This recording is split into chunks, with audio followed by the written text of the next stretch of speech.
Mateo 7, 24 al 27.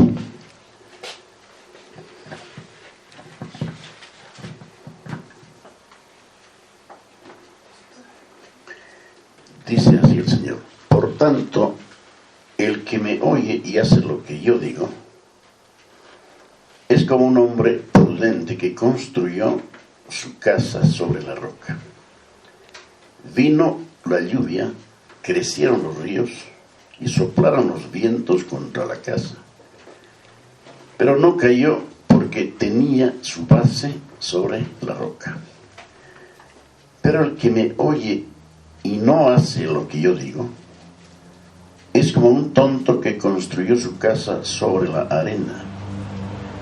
Vino la lluvia, crecieron los ríos, soplaron los vientos y la casa se vino abajo. Fue un gran desastre. Por favor, ilumina, Señor, nuestros pensamientos, nuestra mente. Danos inteligencia, Señor, para entender tu palabra, para temblar ante ella, para proceder, Señor, como está escrito, como hombres sensatos. Por favor, te lo pedimos, en nombre de Jesús. Amén.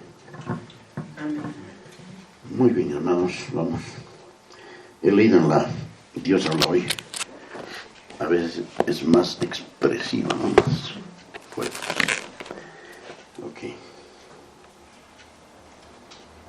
Vamos a ir a unas reflexiones finales de esta porción, 24 al 27. Y las mismas están en torno a las dos metáforas previas que hemos estudiado. Recuerden las metáforas. Por ejemplo, la primera era de lobos en piel de ovejas. Esa es una metáfora.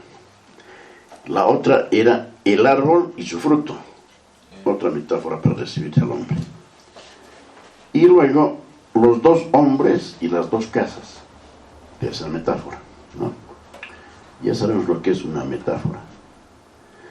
Entonces, hermanos, vamos a recordar ahora y siempre que la enseñanza en general se propone, bueno, el Señor se propone a través de esta enseñanza advertirnos del gran peligro del autoengaño. ¿Autoengaño va a haber o puede que no haya? Sería una buena pregunta. ¿Qué piensan ustedes? A ver, ¿será que no va a haber engaño finalmente? ¿Vamos a ser todos sensatos? No, el final de la historia no es así. El final de la historia es con mucha tragedia para los muchos. Hermanos, esto es serio, ¿no? Entonces hay un gran peligro del autoengaño que está sobre nosotros, persiguiéndonos, asediándonos. ¿Para qué? Para que finalmente seamos los necios o desobedientes que edificaron su casa sobre la arena. Aquel gran peligro del autoengaño es esa creencia ligera y superficial en el Señor. La tendencia a limitarse a decir Señor, Señor. Y esto puede abarcar muchas cosas, ¿no? Por ejemplo, decir Señor, Señor ejemplifica alabanza, porque decirle Señor a Jesús es una alabanza, pues no es decirle Kyrios, quiere decir Kyrios es el Señor, el absoluto soberano. Y si yo le digo Señor, le estoy diciendo Señor, tú eres mi absoluto dueño y Señor y soberano, que puedes hacer conmigo como bien te parezca. Y si tú eres mi Kyrios y yo soy tú, doulos. Kyrios tiene una contraparte que es doulos, y doulos quiere decir esclavo. O sea, la contrapartida de Kyrios, doulos. O sea, de Señor es esclavo. ¿De acuerdo? Entonces, hermanos, este peligro, miren cómo tiene esta característica tan clara, es de limitarnos a decir palabras, o a cantarlas también, ¿no? Solo cantar. Por ejemplo, el necio solamente canta. El sabio canta y cree y camina conforme a la palabra, ¿no es cierto? Esa es la abismal diferencia entre un necio y un sabio. Luego, advertencias en contra. Aquí tenemos advertencias en contra del peligro de confiar en las obras y en las propias actividades buenas, digamos, que todos tenemos, y confiar en ellas para aquel día. Si confiamos en ellas para aquel día, seguramente le diremos lo que le dijeron aquellos necios de Mateo 7:1: Señor, Señor, en tu nombre hemos hecho esto, esto y aquello. Y el Señor dice que les responderá: en verdad les digo, no les conozco, apártense de mí, hacedores de maldad. Es gravísimo, gravísimo. Está tan claro en el Sermón del Monte cómo Dios ha sido bueno, generoso, de dejarnos escrito todo aquello. No solo el Sermón del Monte, sino todo, ¿no? Entonces, hermanos, ¿cuánto espacio, decimos con admiración y gratitud, dedica el Nuevo Testamento a advertencias a los oyentes? ¿Cuánto espacio? No me refiero al Sermón del Monte solamente, a la Escritura en general. Es un gran espacio. ¿Por qué hace esto el Señor? Porque sabe del peligro que se cierne sobre todos. Y si somos honestos, somos muy lentos en observar y atender las advertencias. Por ejemplo, ¿cuál es el menos dado a conocer las advertencias de Dios? ¿Quién es el menos dado a esto?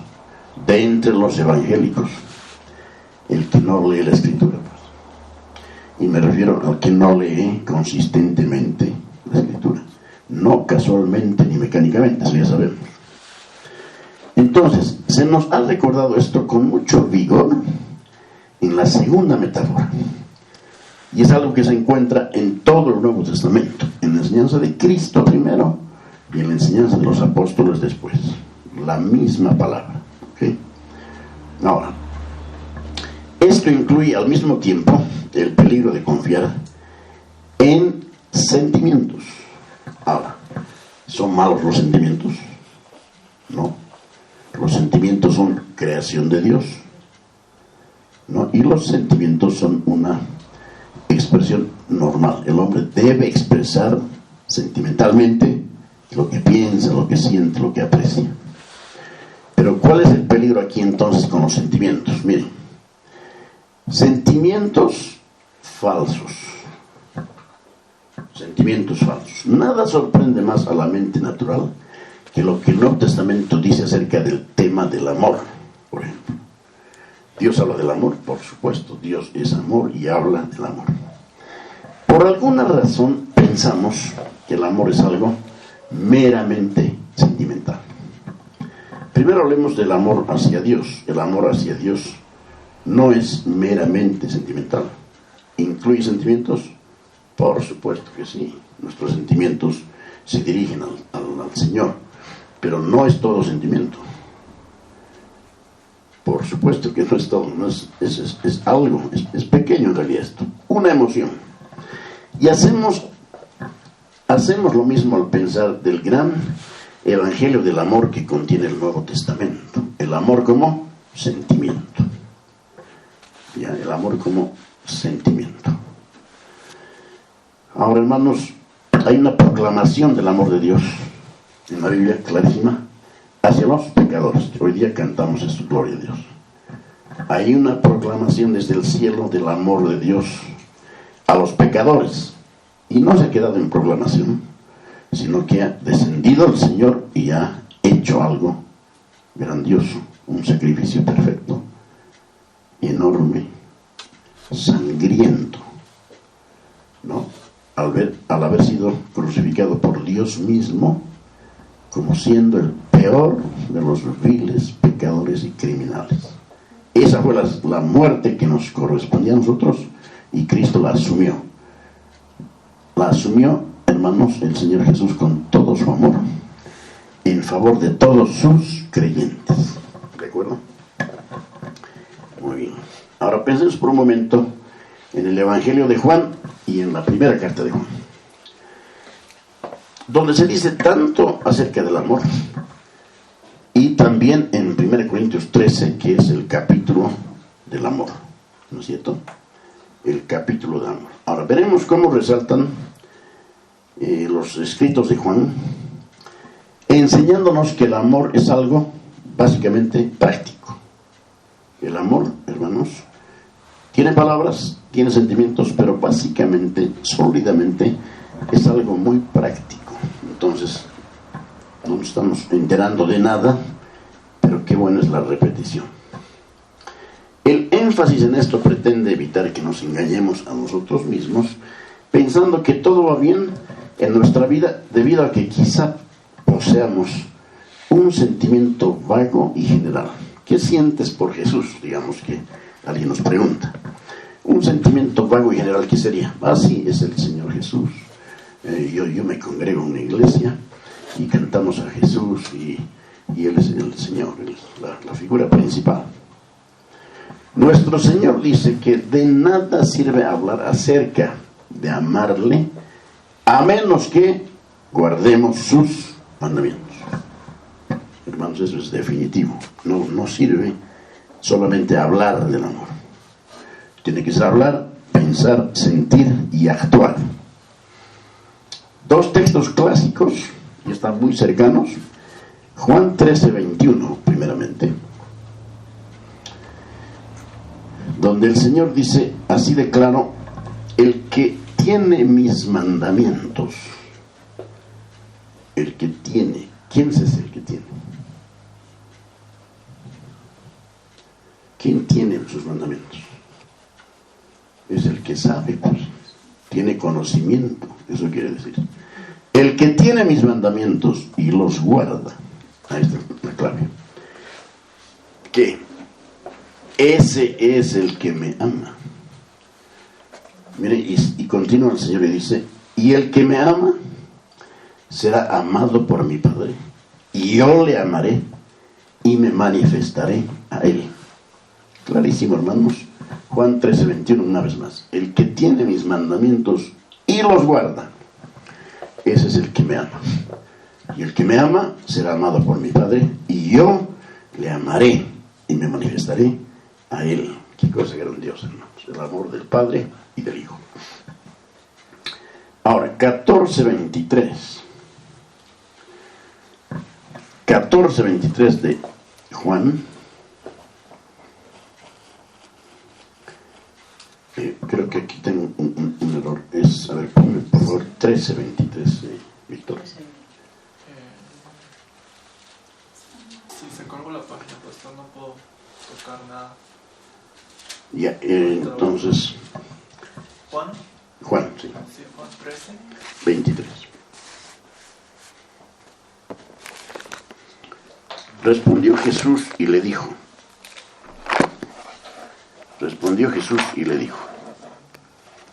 ¿Así comienza? No. Y uno de sus discípulos, al cual Jesús amaba, así como. Entonces no, aquí vamos a encontrar así el versículo. Respondió Jesús y le dijo: el que me ama, mi palabra guardará. Y 14:23. Yo tengo el 14:23 aquí, pero ¿por qué no sale?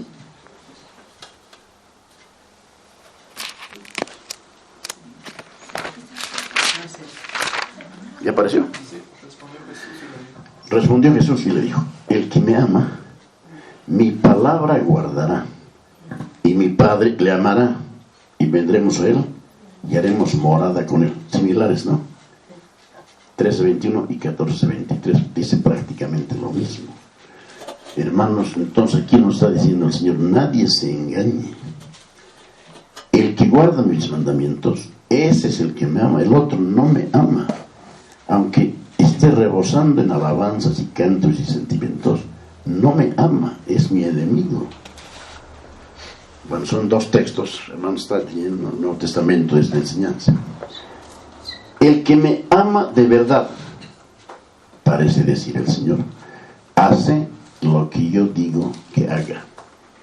En Dios Glory en la introducción, es lo que yo digo que se haga. Eso es. ¿Qué ha dicho que hagas? ¿Qué ha dicho que hagamos sobre todos los temas? Haz eso y vivirás. Listo. Ahora miren esto, hermanos. Nada es tan falaz como poner sentimientos en lugar de obediencia concreta, una obediencia concreta a los mandamientos. Esto es algo que se subraya enfáticamente en estas grandes palabras finales de advertencia en el Sermón del Monte, y por esto hemos examinado en detalle qué significa hacer la voluntad del Padre que está en los cielos. El hombre prudente es el que, habiendo oído estas cosas, las hace. La gran diferencia que traza Cristo entonces es entre el que hace la voluntad del Padre que está en los cielos y el que no la hace. Punto. Esa es la gran diferencia. Entonces, el examen del que tanto se ha hablado aquí, más de un año creo, ¿no? El examen que cada uno debe hacerse nos va a indicar pues en qué lugar estamos, en qué posición estamos. Examinemos por qué el Señor plantea su enseñanza de esta manera específica. Percatémonos que en todas estas metáforas está presente una nota de advertencia. Siempre en las metáforas hay una nota de advertencia. O sea, cuidado con esto, dice el Señor. Siempre. ¿Con qué, Señor? Con esto. Y pasa a decir qué es eso. Hemos hecho varias alusiones a esto a medida que estudiábamos cada una de estas metáforas. De manera que es imposible pasar por alto el juicio que se anuncia en todas las metáforas a partir del versículo 13 de Mateo 7, y comienza así: entrad por la puerta estrecha. Y no se queda ahí el Señor, no se queda, sino que misericordiosamente dice por qué. Podría negar eso, podría mandar simplemente entrad por la puerta estrecha, punto. No, le pone una coma y después dice porque ancha es la puerta que conduce a la perdición y muchos entran por ella. Hermanos, está escrito, son muchos, nunca va a ser pocos, siempre es muchos. Los pocos se refieren a los que escuchan esta palabra y la ponen por obra. A partir de ese punto, hermanos, se comienza a aplicar el mensaje del sermón y a enfatizar la doctrina de Cristo. Y de ahí en adelante aparece la nota de juicio. Por ejemplo, entrad por la puerta estrecha, dice, porque ancha es la puerta y espacioso el camino que lleva a la perdición. ¿Cuántos van por ahí? Los muchos. No es más, no está hablando de los muchos del género humano, los muchos de los evangélicos, porque ellos hacen esas cosas, ¿no? Es el currículum. De inmediato se ve la nota de advertencia, hermanos, en las palabras de Cristo. Se encuentra otra vez en la misma forma en relación con la segunda metáfora, en la que se compara al verdadero cristiano con el árbol bueno. No solo aquí, en varios lugares la Escritura compara al ser humano con un árbol, y los seres humanos somos una tremenda arboleta. Al cristiano falso, ¿con qué se lo compara? Con un árbol malo. Se nos dice que todo árbol que no da buen fruto, ¿qué? Advertencia. Todo árbol que no da buen fruto es cortado y echado al fuego. Es un hombre, un ser humano, creado por Dios a su imagen y semejanza, siendo echado al fuego eterno. Esa es una tremenda advertencia para todos nosotros. En la siguiente metáfora encontramos las palabras: muchos me dirán en aquel día. ¿Se acuerdan? Muchos me dirán en aquel día, ¿qué? Señor, Señor, no profetizamos en tu nombre. Profetizar no solamente es la profecía predictiva, es hablar, predicar, evangelizar. No profetizamos en tu nombre, y en tu nombre echamos fuera demonios. y en tu nombre hicimos muchos milagros. A nuestras campañas evangélicas de milagros, noche de milagros, día de milagros, campaña de milagros, como si dependiera del hombre hacer los milagros. Y entonces el Señor concluye diciendo: les declararé, nunca os conocí, apartaos de mí, hacedores de maldad. Eso es Mateo 7, 22 y 23. Nos pasa por ahí, ¿no? Y de nuevo la encontramos con fuerza en la última metáfora, la de las dos casas y los dos hombres, o los de los dos hombres y las dos casas, porque se nos dice que llegará el día en que las casas, ambas casas, serán sometidas a prueba, y que una de ellas sucumbirá y será grande su ruina. Eso ya está escrito, esto ya se ha visto, Dios lo conoce. El asunto es quiénes van a estar en la casa que se hunde en la prueba. ¿Quiénes son esos? De aquí mismo, ¿de quiénes de aquí, hermanos, nos vamos a hundir aquel día? ¿Y quiénes vamos a salir victoriosos? Porque nuestra casa va a permanecer. ¿Quiénes somos? Eso cada uno tiene que saber. Es nuestra responsabilidad. Y grande responsabilidad. Por eso es tan necesario examinar esta cuestión de la advertencia y el juicio. Este juicio no solo es la nota destacada, digamos, en estas metáforas al final del sermón, sino que ha sido la nota dominante en todo el capítulo 7, a partir de no juzguéis para que no seáis juzgados. Advertencia, porque con el juicio con que juzgáis seréis juzgados. Entonces deberíamos estar, hermanos, mudos para el juicio, ¿no? Pero si seguimos juzgando y juzgando, el mismo rigor va a aplicar el Señor en aquel día. Y esto era Mateo 7:1, que hemos visto hace tanto tiempo. La nota que se encuentra a lo largo de esta exhortación final es la nota del tremendo juicio. Serio, tremendo juicio. Ahora, en cierto sentido el mensaje se puede formular así: dejando de lado cualquier otra consideración, la falsa religión de nada sirve, ¿no? Una falsa religión de nada sirve. La cristiana es la verdadera religión. Pero sepamos bien y recordemos que consiste en oír y hacer. Esa es la religión cristiana. Por lo tanto, es algo malo. Toda cosa falsa siempre es mala. Religión mala, religión falsa. Religión falsa, religión mala. Pero aparte de ser mala, en última instancia no tiene ningún valor. Una religión que no enseña que hay que obedecer a Dios, si realmente creemos que somos salvados por gracia, esa vale la pena escuchar y seguir. La otra, finalmente, hermanos, no conduce a nada. Esa otra religión falsa puede dar y da satisfacción temporal, una satisfacción pasajera, pero fracasa cuando vienen las pruebas reales. No tiene nada que ofrecer. ¿Qué van a decir esos predicadores que solo han ofrecido prosperidad y una vida fácil, cristiana, entre comillas, cuando vengan las pruebas?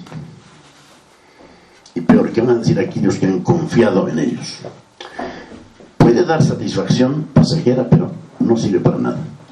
Ese camino espacioso parece seguro, ¿sí o no, hermanos? Parece seguro. Tengo seguridad, tengo holgura, dice el hombre. Tengo lo que necesito y más de lo que necesito. No me preocupo por nada. Pero ese camino espacioso, hermanos, solamente parece seguro. Ese árbol corrompido y malo, en general, si se lo ve, parece saludable, pero por la raíz hay un problema: pudrición. Hasta que al examinar su fruto se descubre lo contrario: había sido un árbol malo. Confiar en las apariencias, hermanos, en lo superficial, realmente es un engaño muy serio. A ver, 2 Corintios 5:12. De entrada diré que 2 Corintios 5:12, que leyendo este versículo en casa no van a entender mucho, quizá nada, a menos que lean y estudien el contexto, lo que antecede y lo que sigue. Sin embargo, la idea general está clara. Miren, Pablo dice: no nos recomendamos pues otra vez a vosotros, sino que damos ocasión de gloriaros por nosotros, para que tengáis con qué responder a los que se glorían en las apariencias y no en el corazón. ¿Qué es eso? Hay que leer y estudiar. Sin embargo, un poco nos va a ayudar Dios habla hoy. Escuchen.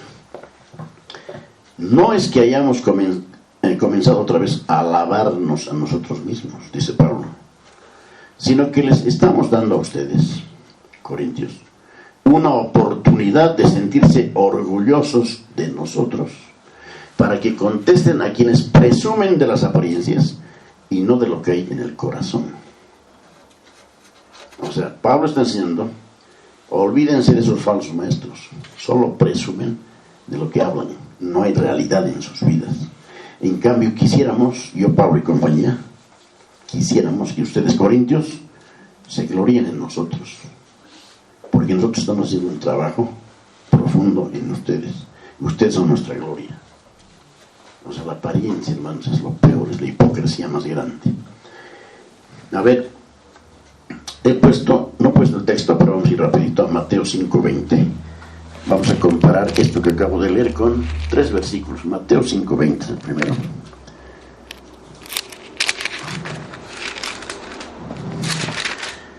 Y dice así el Señor: porque os digo que si vuestra justicia no fuere mayor que la de los escribas y fariseos, no entraréis en el reino de los cielos. ¿Se acuerdan de eso? ¿En qué consistía la justicia de los fariseos? La apariencia, hermanos, pura apariencia, buena forma de hablar, eran muy locuaces, vestimenta impecable, hermanos, ¿no? ¿Sí o no? Jesús los llamó sepulcros blanqueados, ladrones mentirosos que enseñaron la ley de Moisés tergiversándola. Entonces Pablo está diciendo aquí: cuidado con las apariencias. Hay maestros que dicen de todo, ¿no? Pero no van al corazón del evangelio. El que oye y hace lo que Dios manda, ese es cristiano. 6:1, Mateo 6:1. Guardaos de hacer vuestra justicia delante de los hombres, para ser vistos de ellos. De otra manera, no tendréis recompensa de vuestro Padre que está en los cielos. Hacer nuestra obra delante de los hombres. Miren lo que abajo. Eso es basura, hermanos. Es delante de Dios. Y Marcos 7, es la tercera, versículos 6 y 7.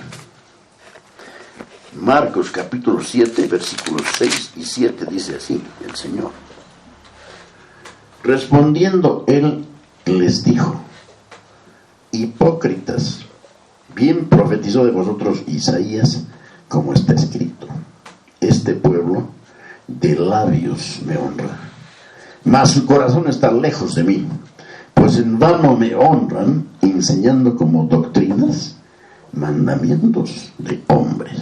¿Qué les parece, hermanos? ¿Qué les parece? Eso abunda en nuestros días, estoy seguro, estoy persuadido de esto.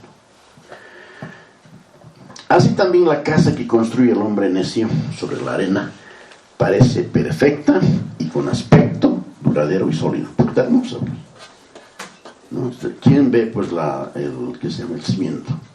El cimiento es algo que no se ve. Entonces el hombre ha construido, no ha obedecido la ley de Dios, y ya tiene la casita hermosa y brillante. Pero viene la prueba. Nada de eso valdrá el día de la prueba. Se cumple el refrán que dice: las apariencias engañan. Todos sabemos eso. Lo que necesitamos conocer acerca de cualquier filosofía de vida o acerca de cualquier situación en que estemos en la vida es si puede resistir la prueba que vendrá. No es si vendrá la prueba, sino es la prueba que vendrá, porque vendrá la prueba. Atiendan, por favor. No nos va a resultar de valor en la hora de mayor necesidad.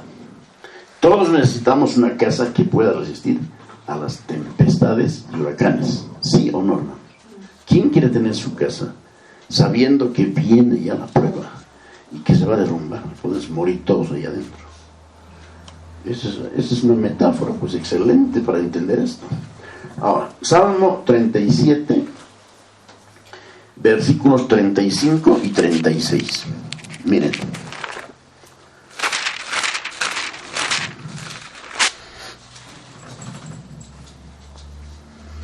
Miren lo que dice. Vi yo al impío sumamente que enaltecido y que se extendía como laurel verde. ¿Quién? El impío. Pero él pasó, eso quiere decir que murió, y aquí ya no estaba. Lo busqué y no fue hallado. No ha quedado nada de él. Por lo menos un hombre, hermanos, cuando muere puede dejar un legado, algo de lo cual los oyentes puedan sujetarse, la palabra de Dios. No han dejado nada. Cuando llega la calamidad, cuando toda su prosperidad ha desaparecido, no les queda nada en qué sostenerse. La Biblia se esfuerza en mostrar la necesidad total del hombre que no es cristiano. La Biblia muestra claramente la necedad del ser humano que no es cristiano. O sea, ha desechado lo más importante, lo eterno. Qué necio resulta vivir y confiar en cosas que no lo pueden ayudar a uno cuando más lo necesita. Pensemos en el ejemplo que nuestro Señor pone de un rico necio, Lucas 12. Un rico necio. ¿Se puede imaginar un rico necio? Porque hay ricos sabios, ¿o no? Hay gente riquísima, pero sabios, ¿no? Aquí es de un necio. Lucas 12, 16 al 21. También les refirió una parábola, diciendo, otra vez más, miren la advertencia de la parábola, diciendo, la heredad de un hombre rico había producido mucho.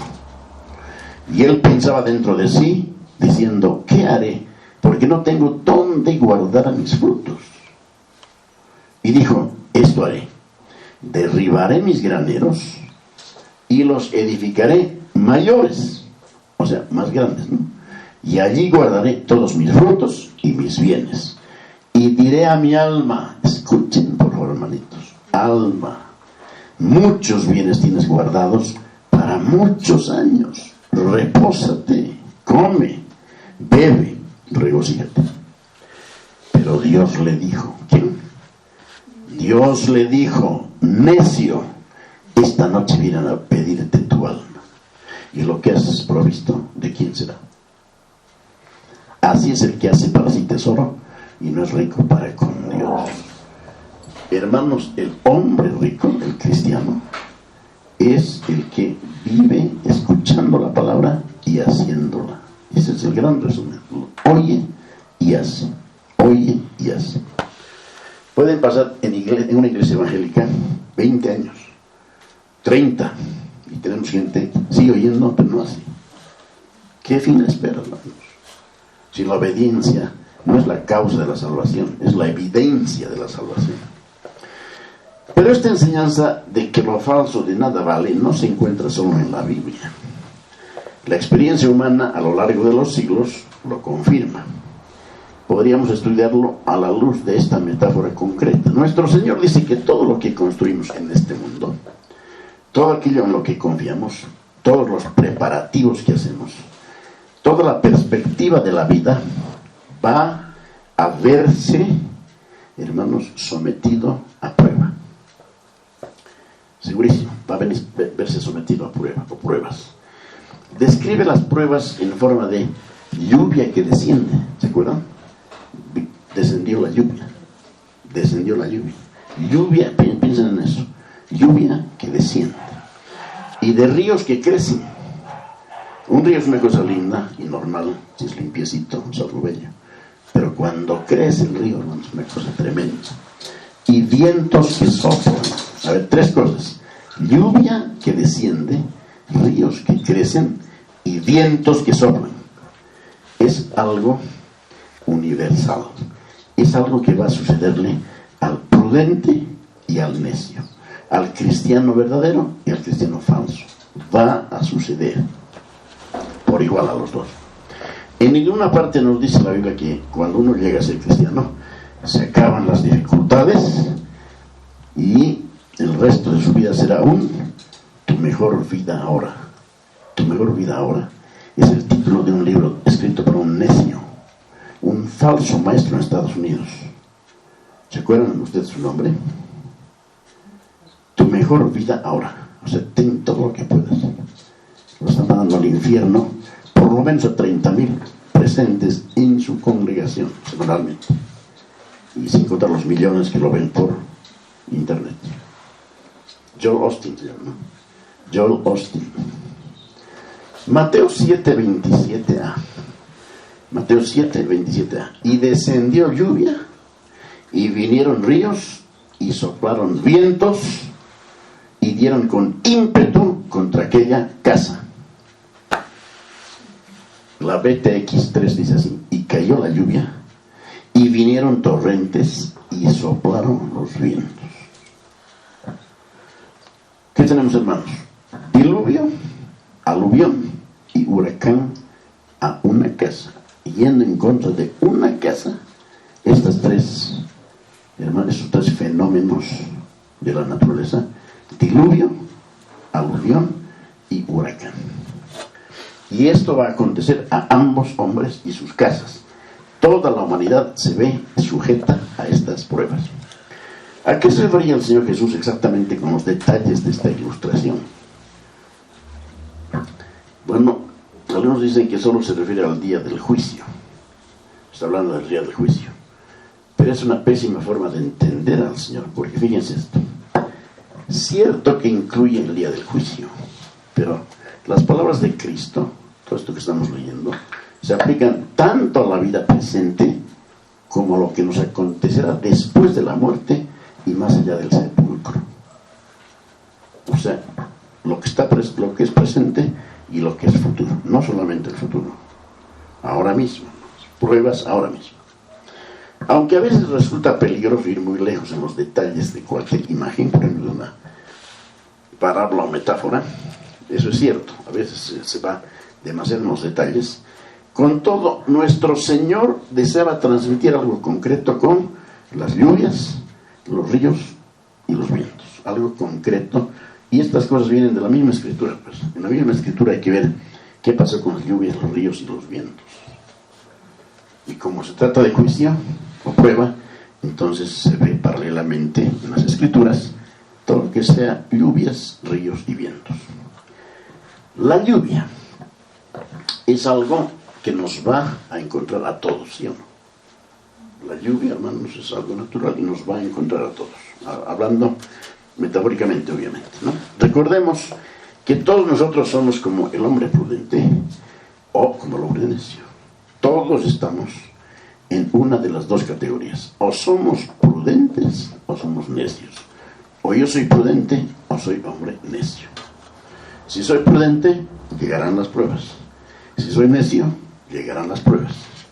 Los resultados obviamente serán totalmente diferentes.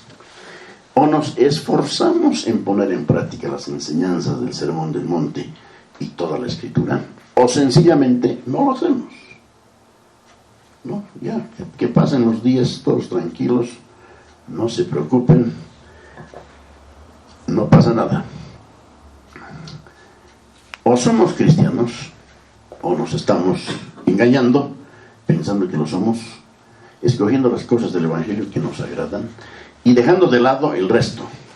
Tal vez diciendo: no tomemos las cosas al pie de la letra, ni seamos de mente estrecha. Con tal de creer en forma general y sucinta, todo irá bien. Pero el Señor nos enseñó que si nos encontramos en la posición falsa, nuestra supuesta fe no nos ayudará para nada en aquel día ni ahora. Nos fallará por completo. ¿Qué quiere decir con la lluvia repentina? Parece que se refirió a dolores, pérdidas o decepciones. Ahora miren, lluvia es de la metáfora. En la realidad, ¿qué es? Parece que se refiere a esto. Piensen y revisen todos y orando que el Señor nos diga. Dolores, pérdidas o decepciones. Algo que, siendo de nuestra confianza, de pronto cae ante nuestros ojos. Algo en lo que estábamos parados con toda confianza se desmorona. Quizá la traición de un cercano o algún desengaño serio, un dolor o angustia abrumadores, pruebas. Estas son cosas que nos llegan a todos.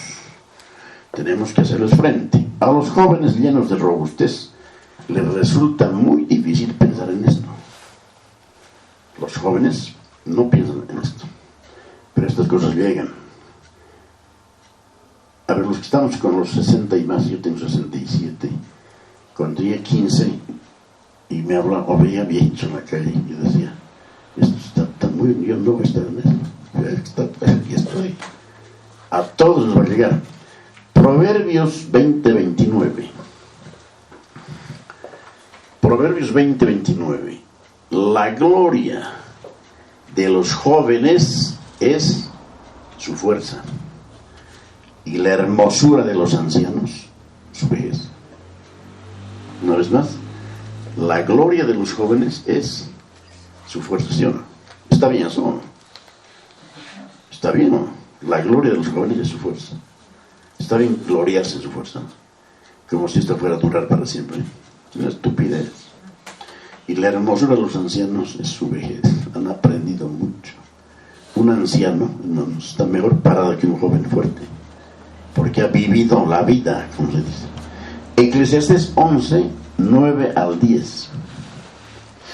Miren la advertencia otra vez en esta porción.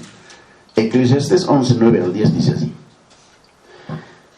alégrate, joven, en tu juventud, y tome placer tu corazón en los días de tu adolescencia. ¿En qué tono está hablando? ¿Notan? Y anda en los caminos de tu corazón y en la vista de tus ojos. ¿En qué tono? Ironía, pues, hermanos. Es como decir, joven, haz lo que quieras. Haz lo que quieras. Eso es ironía, pero medicinal. Pero sabe que sobre todas estas cosas te juzgará Dios.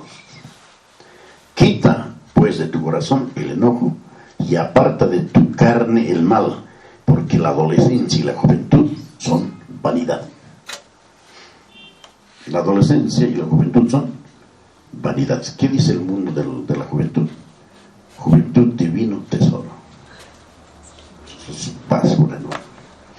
Es vanidad. Es lo que pasa. Por eso el joven debe ser un discípulo de Cristo. Un joven, una joven deben ser discípulos de Cristo lo antes posible y empezar a obedecer a Dios. Así que estas cosas, la lluvia, nos llegan a suceder. Los años pasan, la salud y el vigor se debilitan, ¿o no? Así es en todos. Génesis 3:19. Este no era el deseo de Dios, pero el hombre cayó y miren lo que Dios decreta. Génesis 3:19.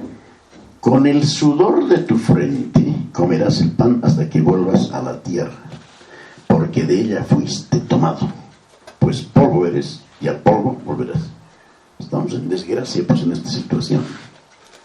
Hemos caído con Adán. Todavía arrastramos, aunque somos salvados los creyentes, arrastramos el peso del pecado de Adán.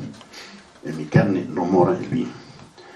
Jesús nos anunció que estas cosas son inevitables, y cuando llegan, ¿qué hacen? Nos someten a prueba. Viene la lluvia y es la prueba para nosotros. Entonces, cubre cosas de ese tipo y puede incluir golpes más fuertes, lo que hemos dicho, y golpes más fuertes. ¿Cómo vamos a responder?